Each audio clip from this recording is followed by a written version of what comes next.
Good morning, bachcho, and welcome to NOIS in the Data's National Institute of Open Schooling, right? And we are here in the Vision Point. I am your trainer for accounts. My name is Richa Kataria. We will learn the transaction today. It is a very interesting chapter. Chapter number 4 in your first booklet. अगर खोला होगा कभी तो देखा होगा, ये chapter देखा होगा, इस तरह का कोई एक चैप्टर. ठीक है, तो इसमें हम लोगों का आज ये फर्स्ट लेक्चर है. होता क्या देख करके डरना नहीं है, बहुत इंटरेस्टिंग चैप्टर है, one of the easiest chapter. अब बोलोगे मैम आपके लिए इजी होगा, नहीं मेरे लिए नहीं है, आपके लिए ज़्यादा इजी है. तो यहाँ पे ये जो दिखा रहा है ना, इसमें से सिर्फ एक चीज़ आपको दिखानी थी मुझे. इसमें जो प्रेजेंटेबल है, जो भी चीज़ें होती हैं in accounts, it is known as a balance sheet. अभी बैलेंस शीट को आगे पूरा एक चैप्टर है इससे रिलेटेड. उसके दो हेड्स होते हैं. The head number first is known as a capital and liabilities and second head is known as a assets. तो ये जो दो हेड्स होते हैं दोनों को इक्वल होना मैंडेटरी होता है. अगर ये इक्वल नहीं है इसका मतलब समथिंग हैज़ हैपेंड रॉन्ग. कुछ ना कुछ आपने क्या किया है, गलत किया है. कोई भी अकाउंट्स हो, वो दो खातों को, मैंने आपको थर्ड लेक्चर में बता दिया था कि कोई भी चीज़ टू साइड होती, डुअल एस्पेक्ट. डुअल एस्पेक्ट का मतलब होता है दो खातों को इम्प्रेशन में लेती है. एक का नाम होता है डेबिट और दूसरे का नाम होता है क्रेडिट. अकेले डेबिट कभी नहीं आएगा, अकेले क्रेडिट कभी नहीं आएगा. बोथ विल कम टुगेदर, दोनों इकट्ठे आएंगे. तो यहाँ पे डुअल एस्पेक्ट का मतलब होता है कि दो अकाउंट इम्प्रेशन में आएंगे. तो या तो तीन होंगे या तो चार होंगे, लेकिन अकेले कभी नहीं आएगा. Balance sheet is maintained for to state कि दोनों चीज़ें हमारी क्या है, इक्वल है. हमारा ट्रू एंड फेयर बिजनेस की अकाउंटिंग चल रही है. ठीक है, तो हमें यहाँ पे जो अकाउंटिंग इक्वेशंस, हमारे चैप्टर का नाम है, आपकी बुक में लिखा होगा accounting for the business transactions. ठीक है, जब आप ये चैप्टर खोलोगे तो accounting for the business transactions में इसमें जो भी चीज़ें दी गई हैं, everything is not to read, सब कुछ नहीं पढ़ना है. ठीक है, आप सीधे इनके क्वेश्चंस को जो मैं करा रही हूँ वो करोगे. फिर मैं आपको आज क्वेश्चन टिक करा कर दूँगी, वो आपने अपनी कॉपी में करने हैं इस बुकलेट से. ठीक है, तो पहले आप लोग कॉपी पेन ले करके बैठना और इस चैप्टर को पूरा अच्छे से थॉरली समझना. This is very interesting one. अब यहाँ पे आगे देखते हैं. इसमें सिर्फ इतना हम लोग ने अभी लास्ट वीडियो में देखा था, कॉन्सेप्ट्स वाली वीडियो में, कि assets must be equal to liabilities plus capital. इसको एकदम माइंड सेट कर लो कि ये मगअप कर लो, ये होना ही होना है. Assets must be equal to liabilities and capital. ठीक है, ये हमें करना ही करना है. ये पूरा चैप्टर सिर्फ इस पर बेस्ड है. That's it. अब देखते हैं नेक्स्ट क्या है. क्वेश्चन दे रखा है हमें. ये क्वेश्चन पहले पढ़ लो, रफ में आप लिख लो क्या क्या चीज़ें आ रही हैं. जैसे सपोज दैट क्वेश्चन में यहाँ पे आपको साथ में अकाउंटिंग रफ करती चलूँगी ताकि आपको पता चल जाए कैसे किया जाता है. क्वेश्चन में दे रखा है Mukesh started business with cash. अब यहाँ पे दो खाते हो गए. एक क्या है, कैश हो रहा है, दूसरा क्या है, कैपिटल. ये दो चीज़ें इंप्रेशन में आ रही हैं. और इसमें आप एक ट्राई करना, ये चैप्टर मेरा कहने से जर्नल एंट्री का जो चैप्टर है, जर्नल्स को पहले पढ़िएगा तब इस चैप्टर को पढ़िएगा. अगर आप लोग एक सीक्वेंस में चैप्टर्स को पढ़ रहे हो तो सीक्वेंस ब्रेक कर लेना. इस चैप्टर को जर्नल्स के बाद ही पढ़िएगा, वो ज़्यादा अंडरस्टैंड होगा. ठीक है, तो यहाँ पे दो चीज़ें हो रही इंप्रेशन में, cash and capital. Goods purchase करोगे तो कैश तो हो ही रही है, एज वेल एज स्टॉक हो रहा है यहाँ पे.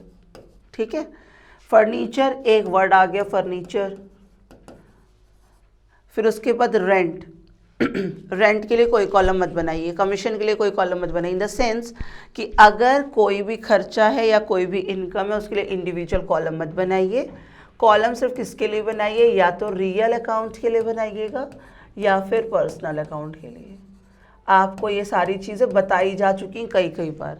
या तो रियल अकाउंट के लिए कॉलम बनाइएगा या तो पर्सनल के लिए. नॉमिनल अकाउंट के लिए कॉलम मत बनाइएगा. नॉमिनल अकाउंट के लिए कॉलम मतलब ना एक्सपेंसेस का कॉलम बनाइए और ना ही इनकम का कॉलम बनाइएगा. ठीक है, कैश विदड्रॉ कर रहे हैं प्राइवेट यूज़ के लिए, this is an expense for us. Drawings है. सेल गुड्स ऑन क्रेडिट, जब क्रेडिट में सेल कर रहे हैं तो एक कॉलम किसका बन गया, डेटर्स.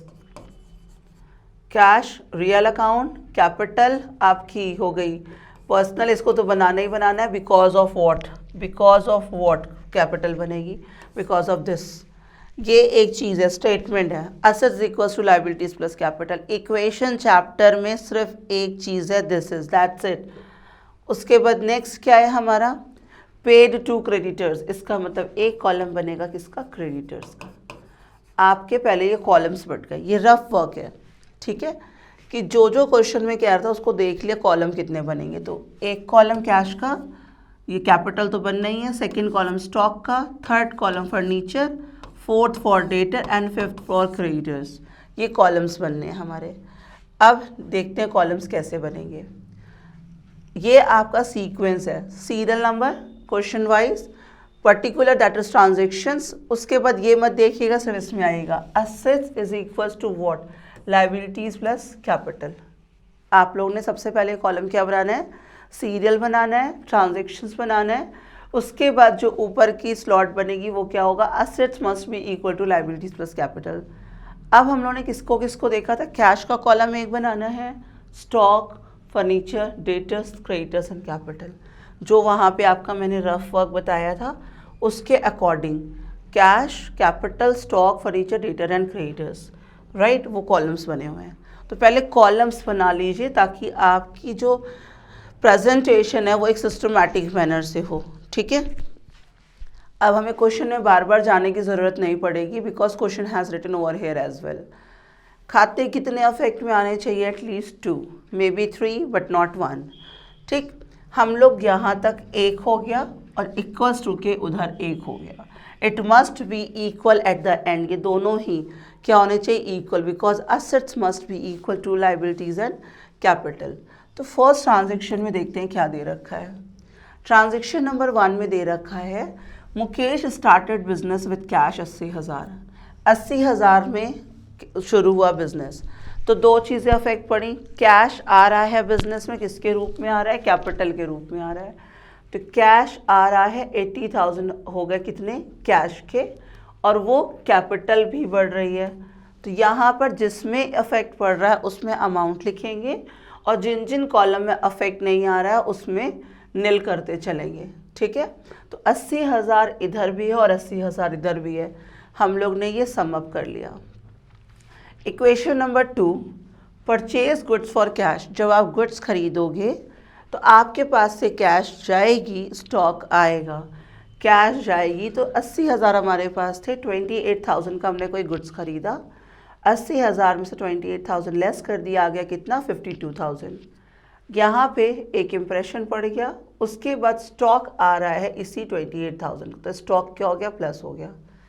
गुड्स खरीद रहे थे नगद, दैट इज कैश में 28,000 का, तो इम्प्रेशन क्या पड़ा, गुड्स आया तो गुड्स प्लस हो गया, ठीक है, और कैश गया तो कैश क्या हो गया, माइनस। जो चीज़ें हो रही है इसमें बस प्लस माइनस है, बस और कुछ नहीं है। इधर कोई इम्प्रेशन पड़ा क्या, नहीं पड़ा। अब इक्वलाइज करना है, इक्वलाइज पे 52 और 28 फिर से 80 हो गए, और यहाँ पे 80 हैं ही हैं, ठीक है। इक्वेशन, न्यू इक्वेशंस मेंटेन करने हैं। आप लोगों को एक चीज़ फॉलो करनी पड़ेगी इस चैप्टर में, कि बुक के अकॉर्डिंग जो क्वेश्चंस दे रखे हैं, क्वेश्चंस को ले लीजिएगा, लेकिन उसके जो फॉर्मेट है उसको मत फॉलो करिएगा। Format must be like this, ठीक है। यहाँ पे न्यू इक्वेशंस हो गए।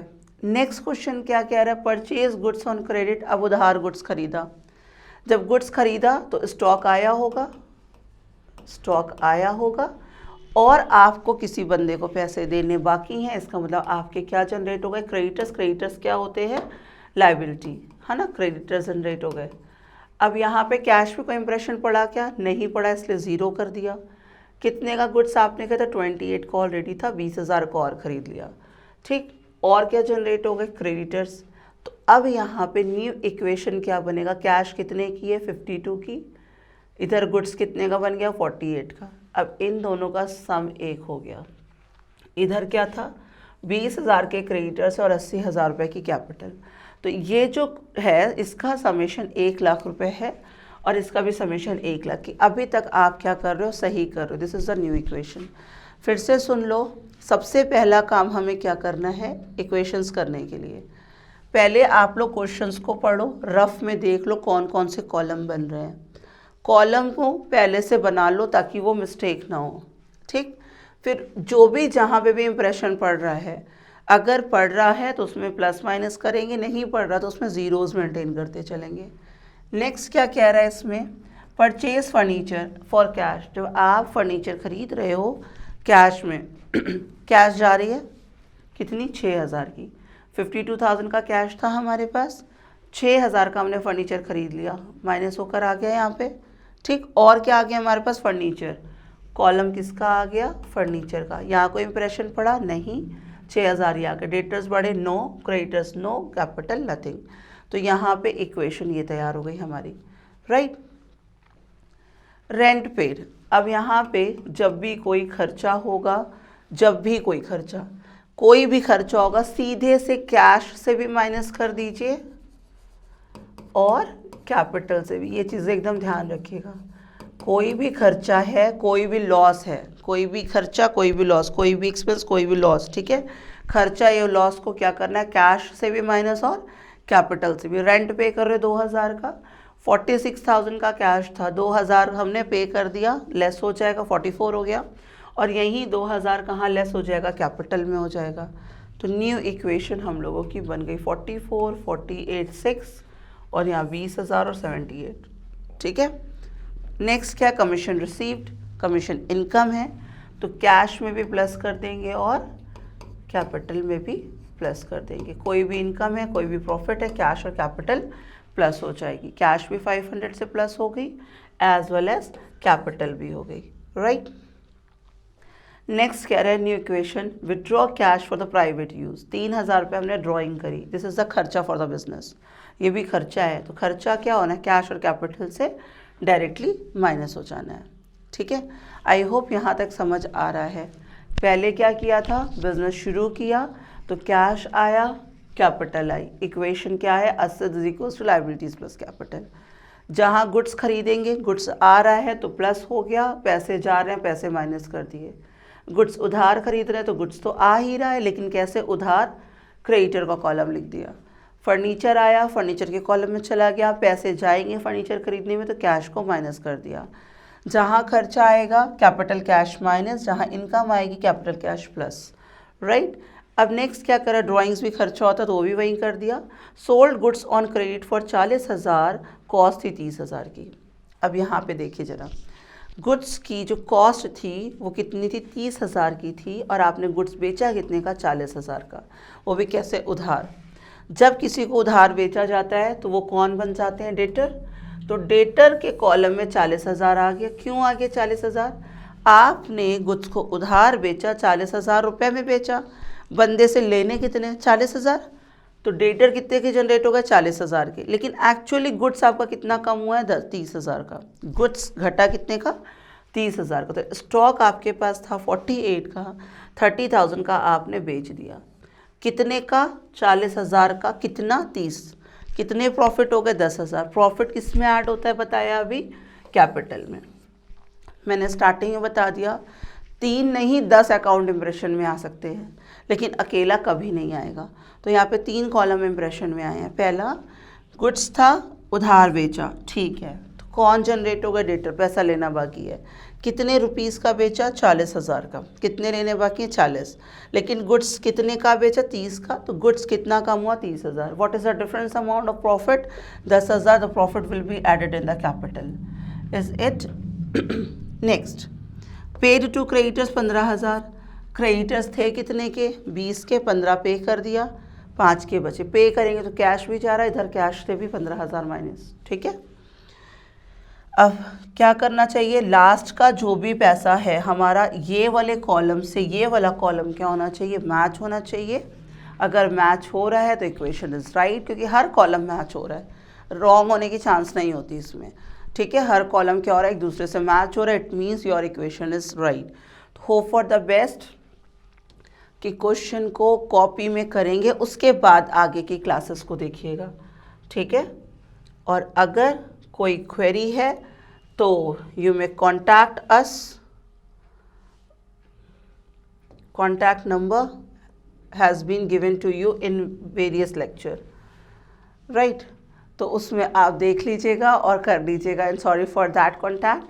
तो अभी आपका काम क्या है, प्लीज़ इस क्वेश्चंस को करिएगा ऑन कॉपी। उसके बाद बुक से अभी मैं टिक करवा देती हूँ आपको कौन से क्वेश्चंस करने हैं। क्वेश्चन नंबर आप पहले चेक कर लो कौन कौन से क्वेश्चंस करने हैं। स्किप कर दीजिएगा ये सारे क्वेश्चंस को, सीधे आ जाइएगा इलस्ट्रेशन नंबर 4 पे। सीधे इलस्ट्रेशन नंबर 4 को करना है, जो कि आपके इसी पे बेस्ड है, आप कर लोगे, ठीक है। इलस्ट्रेशन नंबर 4 के बाद इलस्ट्रेशन नंबर 5 आपका असाइनमेंट है, which you can do also. तो 4th, 5th, 6th ये सारे क्वेश्चंस आप कर सकते हो, ठीक है। अभी मैं और आपको प्रैक्टिसेस कराऊंगी इसकी, क्योंकि प्रैक्टिस ज़रूरी है इस चैप्टर्स की। तो चलो हम लोग फिर ऑफ करते हैं। नेक्स्ट बैच में हम लोग, दैट इज़ नेक्स्ट क्लास में हम लोग आगे की क्लासेस को देखते हैं, ठीक है। और अगर क्वेरी होगी तो आपको कॉल करना है इस नंबर पे, ठीक है। आई होप कि क्वेरी ना हो। कॉपी पेन ज़रा लेकर बैठना, एक दो बार अपना दिमाग लगाना। ये मत सोचिएगा कि आप ओपन स्कूलिंग से हो तो आपको सब कुछ आ जाएगा। जस्ट वर्क हार्ड, क्योंकि टफ है और काफ़ी सारा सिलेबस है आपके पास, ठीक है। बुक्स आपके पास है, एवरीथिंग इज़ विद यू। तो चलो, goodbye and thank you so much.